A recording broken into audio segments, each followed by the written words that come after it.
What's up, Brawlers? Deathblow here, and we finally got our big patch. Easily the biggest one to date, with new heroes, characters, hero skins, and a boatload of balance changes. So I'm not going to waste a bunch of your time here up front, but please, if you haven't, consider joining my Discord server with the link down in the description. It's been great to see the community grow in there, to be able to discuss the game with you all, and I hope to see more of you in there soon. But let's get straight to it, since there is a lot to cover. First, we have the new hero skins. Morgan and Gwen both got visual updates here. It looks like Dragon Mother Gwen and Morgan of the Rose, they're kind of flipped around here. Morgan on the top, obviously, and then Gwen at the bottom. These are an awesome new addition to the game. I was really curious to see how these would be implemented. I haven't seen them in-game yet. I'm probably just going to snap off the Gwen one right away. She's been one of my favorite heroes, so it'll be nice to personalize my account a little bit and show off a little bit of flair while I'm playing. And it's another great way to support the developers. So if you're at all interested in these, I do recommend it. There'll be 200 gems each, or 300 if you need the hero as well. Not only did we get new artwork, but like I said, we got two new heroes. First one is Miri, King Lion. Your princes and princesses have +2/+2 for each prince and princess that you've upgraded. This is, I think, a phenomenal addition. It gives you kind of a niche hero that allows you to explore royals a little more in depth.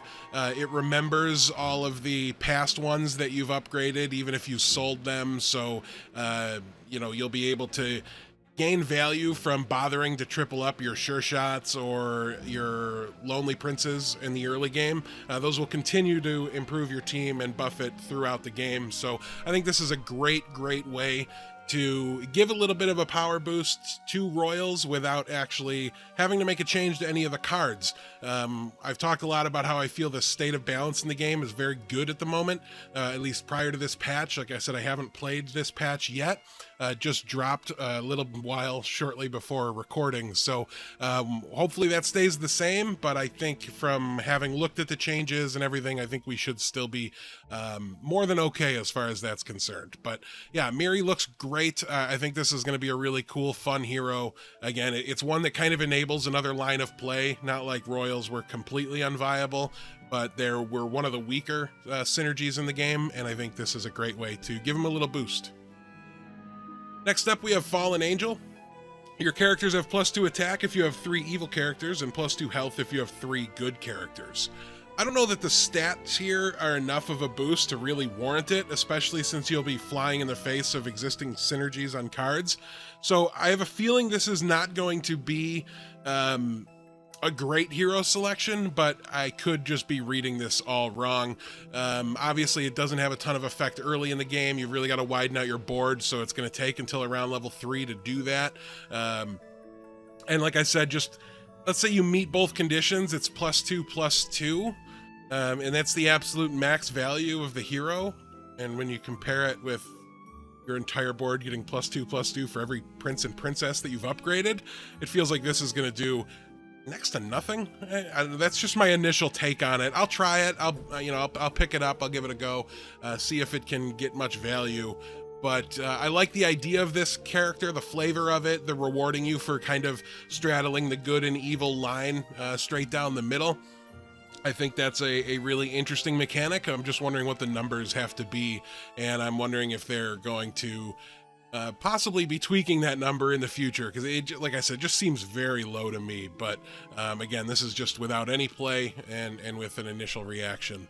Hopefully I'm wrong, because it's a pretty cool hero design. I just don't know that the numbers are tweaked quite right, but we'll find out soon. Next up, we've got the new characters. This is a 6-drop Shoulder Fairies. It's a 1/1. At the start of each brawl, I gain the attack of your strongest evil character and the health of your healthiest good character. Again, I like the idea of rewarding you for straddling the line between good and evil. Right now, it feels like really only animal compositions do that.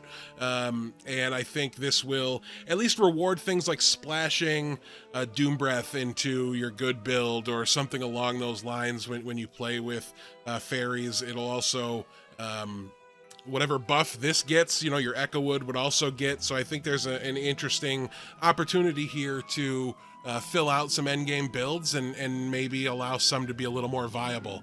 I know, especially in like sleigh builds, when I'm trying to go all in on like Grimsoul and Jormungand or Lancelot, there are some kind of blanks as far as spots go. Like, it doesn't really matter what you put there, so you end up playing Monster Book or just some generically good things, extra copies of Grimsoul. This will hopefully allow you to flesh out those team compositions with something that's a little more powerful. And if it's gaining the amount of attack that my Lancelot has in that build, that's a really, really significant number. So I'm very interested to see this. Also, it has a great interaction with Roundtable.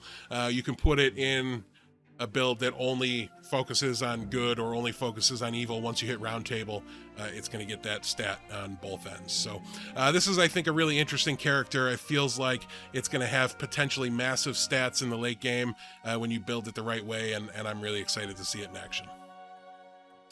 Next up, we have Baby Bugbear. This seems really good, especially when you consider that it's paired alongside with, like, it's in the same level, I should say, as something like Lucky, and they'll serve a very different purpose. Lucky lets you widen out your board. It's really good on skip, as I've done a video on that. But this is going to allow you to peek into the end game a little bit. This is good all the way until you hit level 6. It just seems like the kind of card that you honestly might be too good, because it feels like the kind of card that you're just always going to buy when you see it. If you haven't noticed in my gameplay, I'm heavy on the polywoggles. I'm heavy on a lot of different things that allow you to fast forward the game a little bit. You know, I'm going to be able to buy a character that's one level higher than my hero, and then True Love's Kiss It. Like, that could be in the same shop, you know, or the next turn, I should say. It just feels very, very powerful to me. I'm surprised this is in the 3-drop spot. The 2/2 body is even decent, I guess. I mean, it's kind of a 2-drop, a level 2 stat card, but the ability just feels very, very powerful to me. Don't know how they would go about changing this if they wanted to, but we'll just wait and see if it's actually as good as I think it is out of the gate. Very, very excited to start playing around with Baby Bugbear. Now we're going to go into the balance changes. The first one is Aeon. It does the exact same thing that it used to, but now it comes with 2 extra attacks, so it's a 6/12, and it has a sleigh that makes your spells cost 1 less next round. Mages is great when you hit everything that you need, which is you know, specific treasures, and I think that Aeon doing this will really bring it in line to where it's not so treasure dependent. I don't think it's going to be broken or anything like that. I also think it's notable that this is just another sleigh card that'll kind of fit in, I think, at times. Maybe you play it for a couple turns just to try to pump your Shadow Assassin, get a little extra value out of spells, and then move out of it, sort of a thing. I think it's really important to keep that in mind, the effect that just adding the word slay onto existing cards can have on the other ones, like Shadow Assassin. It's going to be really interesting. Also, now this gets pumped by the slay treasures and things like that. So yeah, this is, I think, a really good change, and one that'll hopefully help bring mages into a little more prominence. They're a very, very fun build and synergy to play with, and if they're a little better, we can play it more often. That's great. Next up is the end. I kind of joked about it in my first coaching video. The second one's coming out later this week.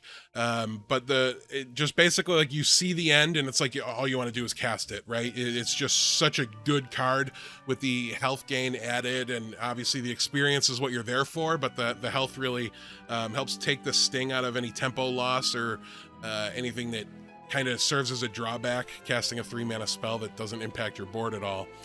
Potentially worsens it if you're losing a character. But yeah, they're moving this from level 3 to level 4, so you'll start to see it a little later in the game. I think that's just generally a pretty good idea. It was really, really powerful where it was. It'll still be great, but it really shortens the window for when it's effective. Obviously, it's not something you want to be casting after you hit level 6, and I don't even know that it can show up in the shop anymore once you've hit level 6. So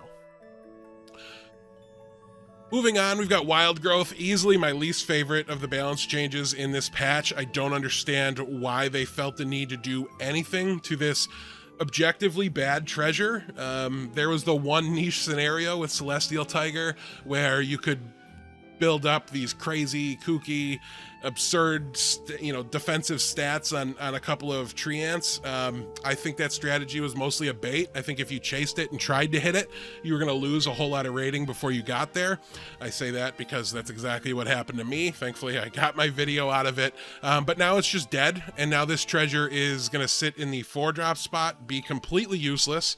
The 4-drop spot didn't need more bad treasures. It's got enough of them that I already kind of don't want to worry about trying to triple my 4-drops. So I just all around, I don't get this. I think it nerfed a strategy that didn't need nerfing. And it was a fun, cool thing that I think people could try to fish for and try to build for. Now that's gone. And I think that's a shame.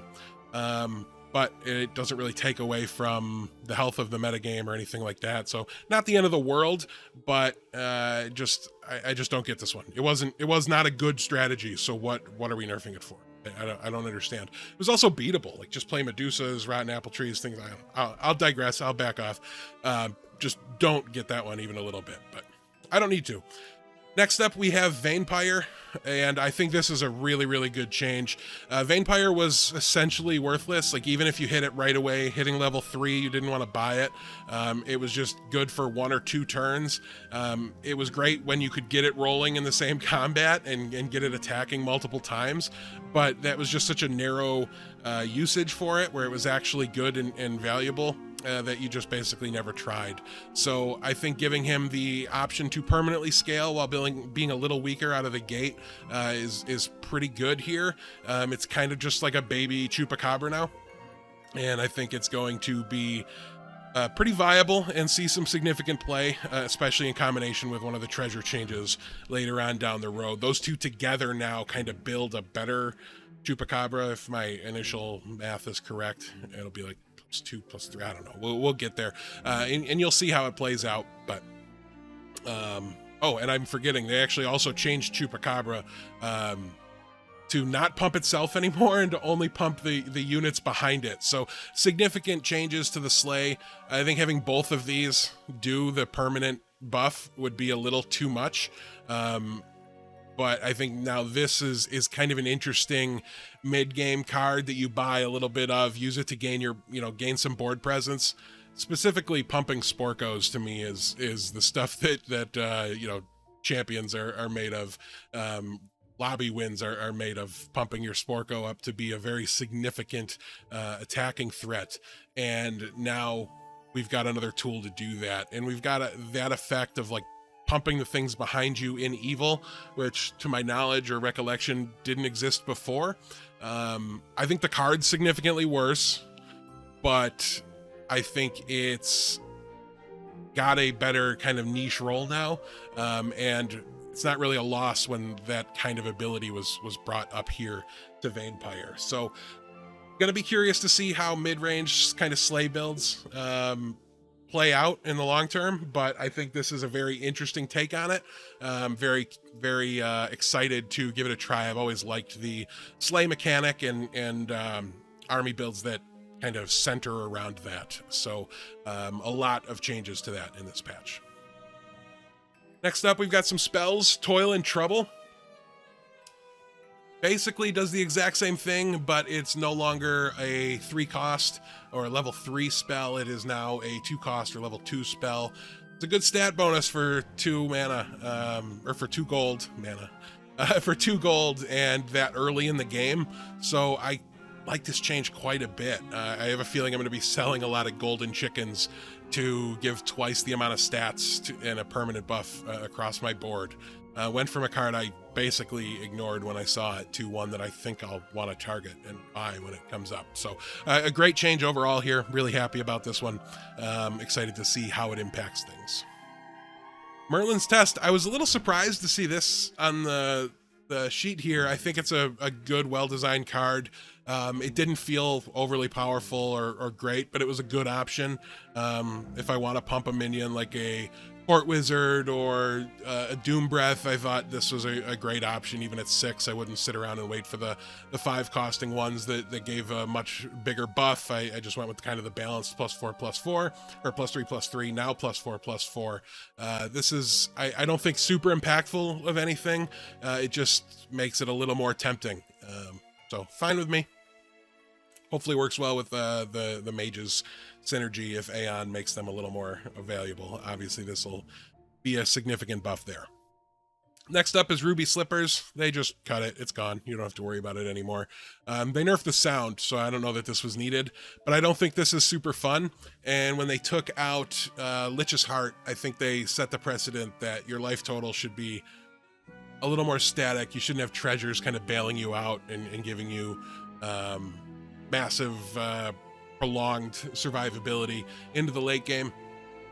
And I think notably with Celestial Tiger as well, this one got a little frustrating and annoying and gave some players positions they probably didn't deserve.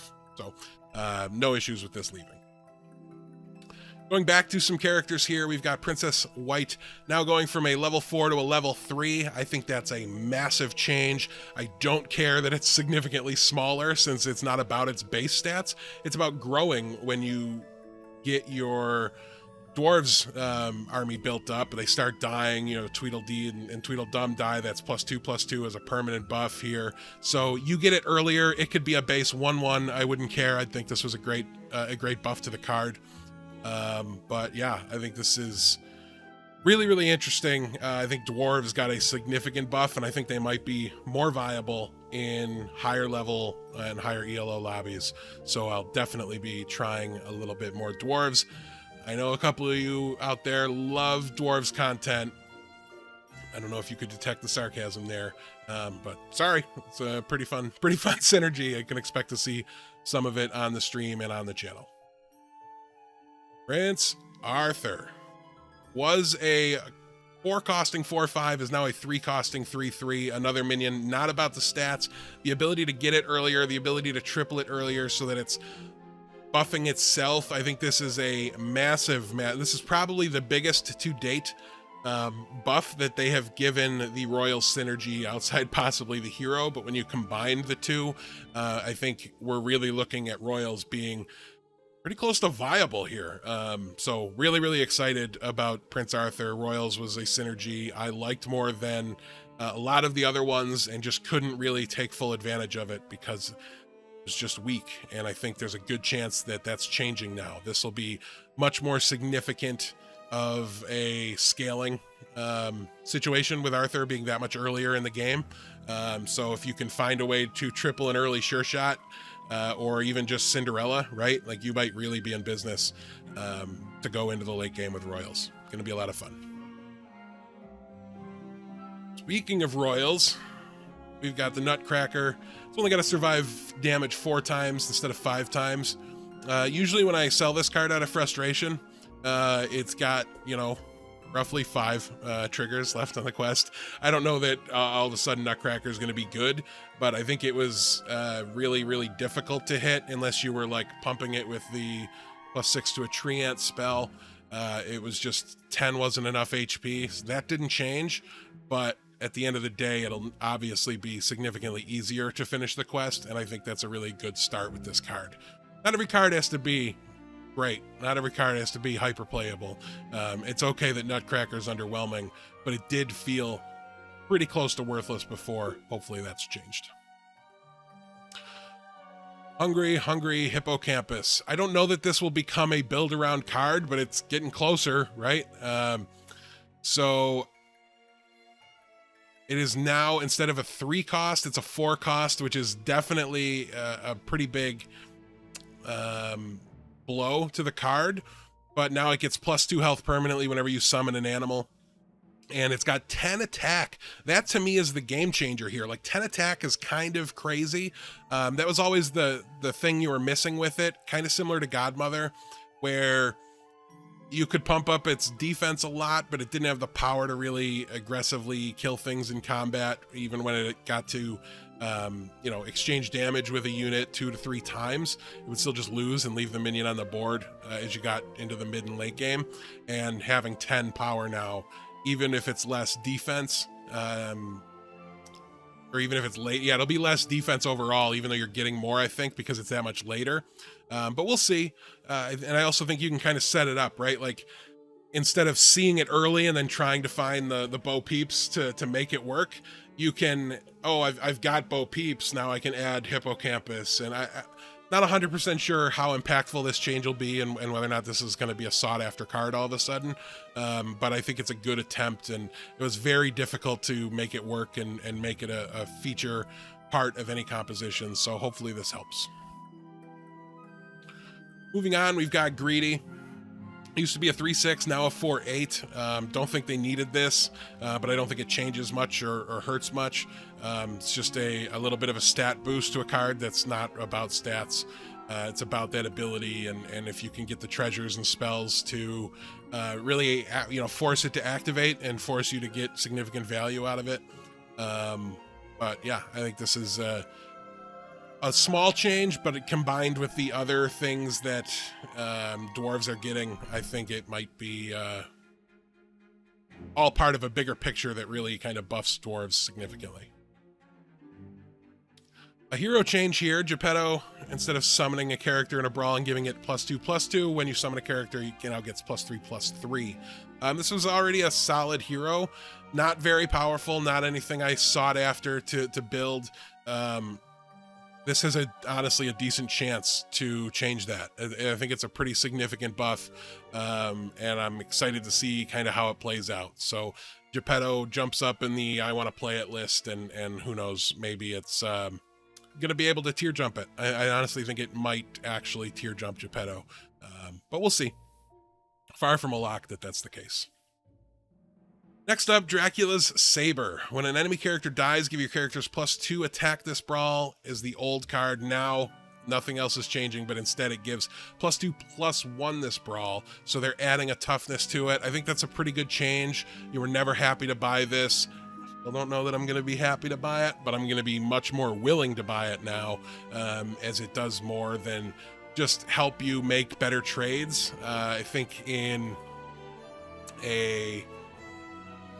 I don't know, there's some significant builds here, I think, notably like ranged in the backline kind of builds that'll be able to make pretty good use out of Draculas Saber, but we'll have to wait and see just how impactful this is.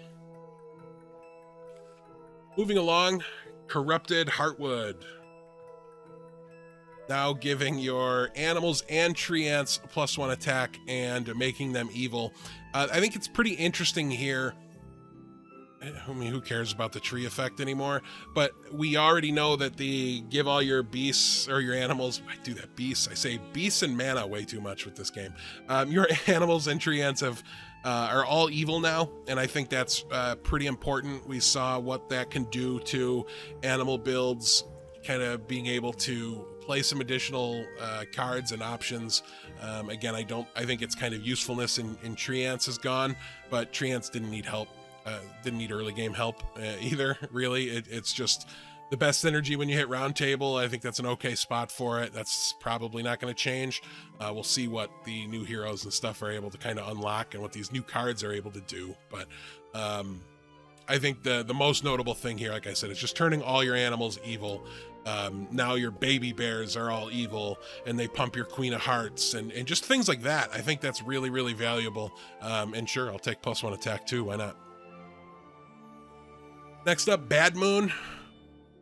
Another upgrade to one of the weaker treasures. Have I just been wrong in seeking this card out and playing it? Very possibly. It never felt like a weak treasure to me. Now it's better, though. It's going to give +1/+2 instead of +1/+1 permanently. I love Slay. With the combination of all the other Slay changes, I shouldn't have bothered trying to find them since they're this far up. I think that, you know, Slay just got that much more viable. I'm going to be more likely to find this treasure as well if I'm tripling vainpyres all of a sudden. So all things considered, Slay comps, I think, are getting a significant boost here, and I am all for it. Gilded Harp. Just broke things. It just made things weird. It made Prince Arthur really good, and they're talking about how you could get an upgraded Prince Arthur out of it, and it just was, I think, only limiting design and balance options. So I kind of like seeing this one cut. Yeah, it was fun to play. It was great to chain your upgraded golden chickens for free gold and stuff like that. I did that in a video recently. You guys seem to enjoy that in the comments. So that's gone. That's unfortunate. But at the end of the day, I think it had to happen to take just something they needed to constantly be worried about when designing new things or discussing balance changes kind of off the table. So things like that, the Arthur change, moving that to 3 is I think a big catalyst of this, as they mentioned here. So next up, Coin of Charon. So yeah, giving +4/+4 instead of +3/+3 permanently. So you would very regularly get the choice of coin or hidden cash, and I think the answer was 100% of the time hidden cash was the right answer. So I think giving this some additional stat buffs makes it a little more viable, makes me a little more happy to try and pick it. And I think this is an overall pretty good change. They're even mentioning differentiates it a bit from hidden cash. So they're thinking very much so along the same lines as I am there, it looks like. I think that's a pretty good change. We're going to quick look over these. There's just a ton of bug fixes as well, but some of them are like sneaky. Secret Stash now triggers at the end of the brawl before you take damage, so it can help you like stay alive in that combat, giving it a little more of a usage. Let's see. Poison Apple now takes effect after Round Table is another one that I saw that I thought was really, really important. And I think it really helps combat the Treant build. You know, in the late game, sometimes you just need to crack a build one time. So hitting a Poison Apple with combine that with a Medusa, all of a sudden 2 characters are gone. I think it's going to be really, really interesting to see what kind of impact that has on that comp in particular. It also felt terrible or phenomenal, depending on what side you were on, when you were in that situation where you had the Round Table, somebody invests in the Poison Apple, and it does literally nothing for them. It was a particularly brutal situation. Just some other ordering things. I think these are great. I'll let you guys kind of read through these on your own. If there's any that you think are especially impactful or important, mention them in the comments down below. We'll have a little conversation about them down there. Love this patch. I love everything about it other than the custom lobbies aren't in it, but they keep talking about them, talking about how they're actively working on the custom lobbies. It's a very commonly requested feature. I still am very confident they're coming. So again, join the Discord so as soon as they launch, we can start playing in lobbies together on stream. I can start putting together tournaments so we can have a lot of fun with this. Again, also please do like, comment, and subscribe on this video on the channel. Helps a ton. We are steadily climbing to the point of the YouTube partnership program. Very humbled by that fact that I was able to get this channel that far this quickly. Your support is not unnoticed by any stretch. I'm so very thankful. We're moving into football season now, which for me personally is a very, very busy time. So my streaming hours might go down a little bit here and there, but the YouTube content's definitely not going anywhere. That's really where my focus is. So, hopefully you guys can get in there and catch a stream. But I am predominantly a YouTuber for this game, and I'm really, really just proud, excited, and so grateful and thankful for the support that I've received from you all. The comment sections are always bumping. I can't get to all the comments anymore. I was able to for a little while. I can't anymore, especially when they're on older videos. I tend to just give them a thumbs up and a heart and move on. But it is noticed, even if I don't specifically reply to your comment. I see them all, I read them all, I just can't get to them all as the channel continues to grow. But thank you all so much. We'll see you guys next time. A lot of streaming this weekend, since there's the last one before football. Expect a Sunday stream, and I hope to see you all there, and we'll try out just every single one of these cool new changes and see what it does. So Till next time, brawlers. See you in my lobbies.